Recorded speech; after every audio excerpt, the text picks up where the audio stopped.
आफ्ताब रिसालत, महताब नुबूवत, मुस्तफ़ा जाने रहमत सल्लल्लाहु अलैहि वसल्लम अपने सहाबा के बीच तशरीफ फरमा है। अचानक आपकी जबान से निकला, वलैकुमुस्सलाम व रहमतुल्लाह। सहाबा यह सुनकर हैरान हो गए, क्योंकि उस वक्त न तो कोई आया था और न ही किसी ने सलाम किया। इसीलिए पूछ बैठे, या रसूल अल्लाह, किसी ने सलाम तो किया नहीं, फिर आपने सलाम का जवाब किसे इनायत फरमाया? सरकार ने फरमाया, मेरे प्यारो, मेरे जानिसार और तुम्हारे भाई खुबैब बिन अदी को अभी अभी फांसी पर लटकाया गया है। शहीद होने से पहले उन्होंने इस तरह सलाम पेश किया था, ऐ मेरे रब, यहां तेरे सिवा मेरा कोई नहीं जो मेरा सलाम तेरे रसूल तक पहुंचा दे। मेरे मौला, तू ही मेरा सलाम अपने हबीब तक पहुंचा दे।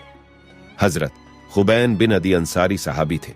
आप हजरत अबू हुरैरा के दोस्तों में से थे। जंगे बद्र में आपने मक्का के एक सरदार हारिस बिन आमिर को कत्ल किया था। इत्तेफाक से सन 4 हिजरी के दौरान मक्का और आफान के बीच किसी तरह आप काफिरों की पकड़ में आ गए। आपके अलावा कुछ और साथी भी पकड़े गए। पकड़ने वालों ने आप लोगों को मक्का में लाकर बेच दिया। इत्तेफाक से हजरत खुबैब अंसारी को हारिस बिन आमिर के बेटों ने खरीद लिया।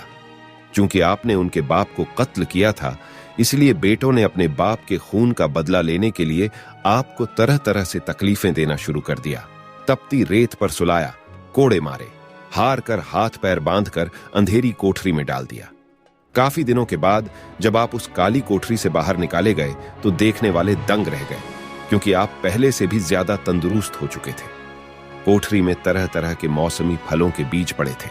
हारिस के बेटों ने आपको मक्का से बाहर तनईम, जहां आज मस्जिद आयशा है, मैं फांसी से पहले आपसे आपकी आखिरी ख्वाहिश पूछी तो आपने फरमाया, मुझे 2 रकात नमाज अदा करने की मोहलत दी जाए।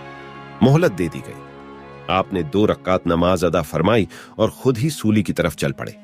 किसी ने पूछा, खुबैब, आज तो तुम्हारी जिंदगी की आखिरी नमाज थी, तुमने इतनी जल्दी क्यों पढ़ ली? आपने फरमाया, जी तो यही चाहता था कि खूब लंबे लंबे सजदे करूं, लेकिन इस डर से नमाज जल्दी पूरी कर ली कि तुम यह न सोच सको कि पैगंबर इस्लाम का चाहने वाला बुजदिल है, इसलिए मौत के डर से लंबी नमाज पढ़ रहा है। सूली पर चढ़ने से पहले आपने यह दुआ मांगी, ऐ अल्लाह, इन सबको गिन गिन कर हलाक कर, किसी एक को भी जिंदा न छोड़ना।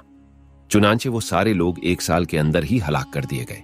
फांसी देने के बाद जालिमों ने आपकी लाश सूली पर यूं ही लटकती छोड़ दी। शहादत के बाद आपकी लाश से खून के कतरे टपकते रहे। कई दिनों तक लाश सूली पर यूं ही लटकती रही। एक दिन अल्लाह के रसूल ने मदीना में अपने सहाबा को जमा करके फरमाया, तनईम में मेरे खुबैब की लाश सूली पर लटक रही है। जो भी उसे उतार कर लाएगा, मैं उससे जन्नत का वादा करता हूं।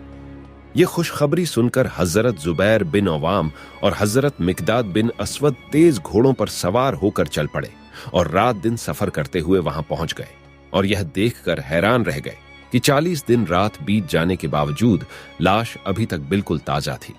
दोनों ने लाश को सूली से उतारा और मदीना शरीफ की तरफ चल पड़े।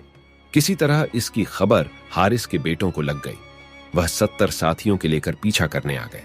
हजरत जुबैर व मिकदाद ने सोचा, अगर हजरत खुबैब की लाश इनके कब्जे में आ जाएगी तो फिर उसकी बेहुरमती कर डालेंगे। उन दोनों ने लाश को नीचे उतारा। रब की शान देखिए कि खुद ब खुद वहां कब्र जैसा गड्ढा बन गया।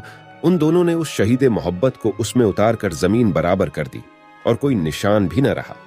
ये दोनों सहाबी जब मदीना शरीफ पहुंचकर अपने आका की खिदमत में हाजिर हुए और पूरा वाकया सुनाया तो सरकार की आंखों से आंसू जारी हो गए और हजरत खुबैब के लिए रो रो कर दुआ फरमाई और उन्हें बलियुल अर्द का खिताब फरमाया। बलियुल अर्द उसे कहते हैं जिसे जमीन ने अपने अंदर समेट लिया हो। दूरों नजदीक के सुनने वाले वो काने लाले करामत पे लाखों सलाम। अल्लाह के रसूल ने मदीना शरीफ में बैठे बैठे अपने आशिक का सलाम सुन लिया और जवाब भी अता फरमाया और मदीने में रहते हुए अपने आशिक की शहादत की खबर भी सुनाई। ये है प्यारे नबी सल्लल्लाहु अलैहि वसल्लम की शान। अगर आपको यह वीडियो जरा सा भी पसंद आया हो तो इस वीडियो को दिल से लाइक करें और सवाब की नीयत से इस वीडियो को शेयर जरूर करें। और अगर आपने हमारे चैनल को अभी तक सब्सक्राइब नहीं किया तो सब्सक्राइब करके सपोर्ट जरूर करें। तो मिलेंगे आपसे अगली वीडियो में। अल्लाह हाफिज।